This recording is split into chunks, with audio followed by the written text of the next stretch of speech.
Tere tulemast vaatama jõulukuu Q-TV saadet. Tere, kallis vaataja! Mina olen Johanna.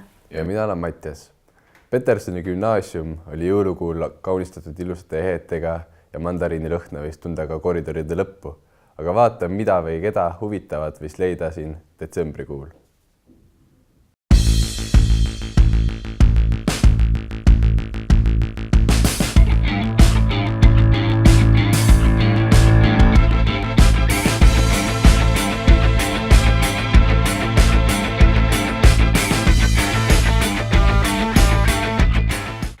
Detsembrikuu algul külastasid kõik 12. klassi meediamooduli õpilased Eesti Rahvusringhäälingu stuudiot ja vast valminud filmimuuseumi. Õppekäik oli põnev ja hariv. Vaatame lähemalt. 7. detsembri hommikul seadsid meediamooduli 11. ja 12. klassi õpilased oma suuna Tallinna poole. Esmalt külastati vast avatud filmimuuseumit, kus noored said omandada uusi teadmisi filmikunsti ajaloost ja näha oma silmadega, kuidas muiste filmid valmisid. Seejärel sõideti edasi ERR-i, kus oli võimalik tutvuda ETV saadete valmimisega, näha kogu protsessi ja küsida asjakohaseid küsimusi oma ala spetsialistidelt. Ka sellel aastal jagasid Petersoni noored jõulurõõmu haiglalastele. Heidame pilgu peale, kuidas läks meie koolil heategevusprojektil sel aastal. Eelmisel aastal alustatud heategevusprojekt, mille käigus Petersoni gümnaasiumi noored küpsetavad piparkooke, koguvad mänguasju, et nad hiljem lastehaiglasse viia, jätkus ka sellel aastal. Projekti eestvedaja, nüüd juba vilistlane Anna Rattasepp kogus enda ümber usina meeskonna, kellega koos nii küpsetati, pakiti kui ka toimetati kohale jõulupakid üle 40 lapsele, kes jõulude aegu haiglas viibima pidid. Loodame, et sellest noorest heategevusalgatusest kasvab tulevikus välja ka uus jõulutraditsioon Petersoni gümnaasiumis. Tere, mina olen Anit Kreenin. Tere, mina olen Britta Aus. Ja 1. detsembril toimus meie koolis CAE eksam ning sellest tuli meile täna lähemalt rääkima inglise keele õpetaja Estra Tõnisson. Tere! Tere! Et kõigepealt alustakski sellest, et mis asi on täpsemalt CAE? CAE Cambridge Advanced English on rahvusvaheline inglise keele eksam, mida tunnustavad üle maailma nii tööandjad kui ka ülikoolid. Ja selle eksami eripäraks on see, et see on kõrgema taseme ehk C1 taseme eksam. Aga miks oli sellel aastal just CAE eksam meie õpilaste jaoks nii eriline? Meie õpilaste seas on 22 väga tubli õppurit, kes said selle eksami sooritada ja sellega seoses taotleda siis kõrgemat keeletaset, kui seda pakub Eesti riigieksam. Okay. Nii et riigieksam siis ei anna nii suuri eeliseid minna välismaale õppima kui CAE eksam? Kindlasti. Kui on soov minna välismaale õppima, siis kindlasti tuleks enne uurida vastavatest ülikoolidest, missugust keeleeksamit nad tunnustavad ja Cambridge'i eksamid on kindlasti ühed nendest eksamitest. Aga kuidas meie õpilastel siis sel aastal sellel eksamil läks? Õpilastel läks väga hästi. Nendest 22 enamus saavutas C1 taseme ja meile suure üllatusena ja õpilastele ja ka õpetajatele suure tunnustusena oli lausa 6 õpilast, kes saavutas kõrgeima võimaliku keele taseme ehk C2 taseme. Kas meie kool võimaldas mingisuguseid eritingimusi ka õpilastele sellel aastal? Ja me oleme koolile väga tänulikud, et suurem osa nendest õpilastest sai seda eksamit teha kooli toetusel ja ma arvan, et meie õpilased on sellega väga rahul ja tänulikud nii koolile kui ka õpetajatele, kes neid selleks eksamiks aitasid ette valmistada. Aga millisel moel oli siis võimalik kandideerida selle toetuse saamiseks?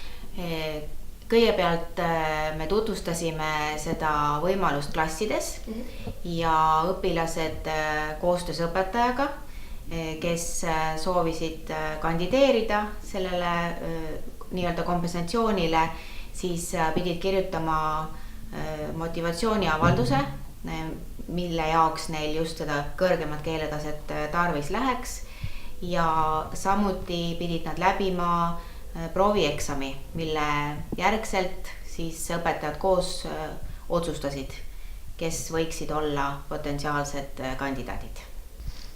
Kuidas täpsemalt toimusid siis CAE-eksamiks ettevalmistused? Ettevalmistus algas juba tegelikult üsna kooliaasta alguses, septembri lõpus, oktoobris ja suurem osa nendest õpilastest on ka inglise keele mooduli valinud õpilased.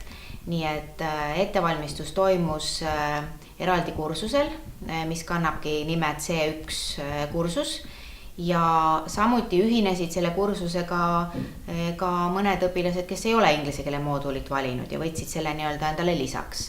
Ja loomulikult toimus ettevalmistus ka kodus ja koostöös õpetajaga ka tunniväliselt. Ja samuti said kõik need eksami sooritajad paar päeva enne 1. detsembrit osaleda rahvusvahelisel keelevõistlusel Best in English, mis oli neile heaks kogemuseks, kuidas lahendada keeleülesandeid arvutipõhiselt, kuna kogu CAE-eksam toimub arvutipõhiselt. Mida kujutab endast üleüldiselt Best in English konkurss? Best in English on rahvusvaheline inglise keele võistlus, mida korraldab Tšehhi Vabariik juba päris mitmeid aastaid. Meie kool osales sellel aastal 2 korda ja selle võistluse raames peavad õpilased lahendama näiteks video põhjal kuulamisülesandeid ja lugemisülesandeid arvutipõhiselt. Ja sellel aastal osales sellel võistlusel üle Euroopa 750 kooli ja tulemused annavad tunnistust sellest, et me võime nii meie kooli kui ka kogu Eesti õpilaste inglise keele oskuse üle väga uhked olla, sest meie kool saavutas 7. koha kõikide nende 100 koolide hulgas. Väga-väga vahva, aga suur aitäh saatesse tulemast ja soovime teile edu edasi. Aitäh! Meie kooliaasta tippsündmus oli muidugi PEF.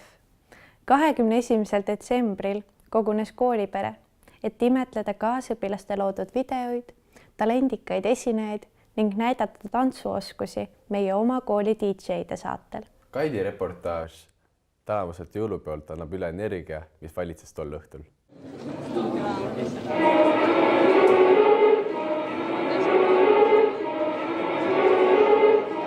Ever seen a devil with a halo? Never seen an angel with some horns. Everybody got their own team, everybody fights in their own war. Put the hours in, put the work in. So I try so hard to be perfect. But sometimes shit feels like a burden. Cause I still ain't shit with a person. Switch lanes in a Porsche that I'm swerving. Tell myself so down. Kuidas olete rahul selle aastase PEF-i korraldusega? Ikka rahul. Oma õpilaste tegevusega ja esinemistega alati rahul.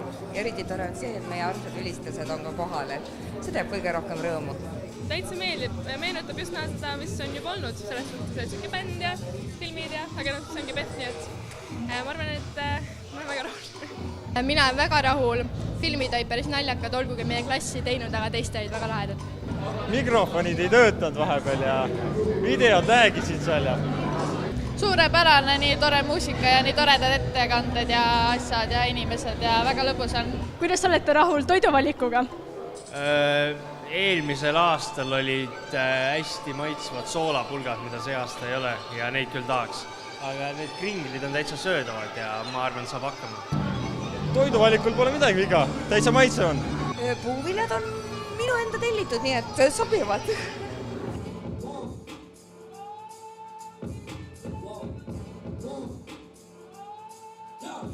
Kuidas sujus see aasta PEF-i korraldamine? No, selles mõttes, et alguses oli päris künklik ja raske. Ja me üldse ei edenenud, selleks järsku oli nagu kuskil seal november, oktoober, see läks nagu täiega. Ja siis detsembri algus oli, et ma kõik ikka panime maksimumi. Ja nüüd on PEF ja Mida soovitate järgmistele korraldajatele? Olge plaanis kinni kogu aeg, tehke kõik õigel ajal ära. Kõva närvi kindlasti, et see on ikka see selline printsessik ei saa seda teha, kes annab kohe alla, nagu ma ei saa sponsorid leida, ma annan alla. Aitäh! Rahvas hakkab koju sättima. DJ-d pakivad asju ning ka QTV paneb oma statiivid kokku. Tänasel meeleolukal päeval said filmide seas enim tähelepanu 12D ja 10F. QTV läheb nüüd puhkusele ning kohtume jaanuarikuus.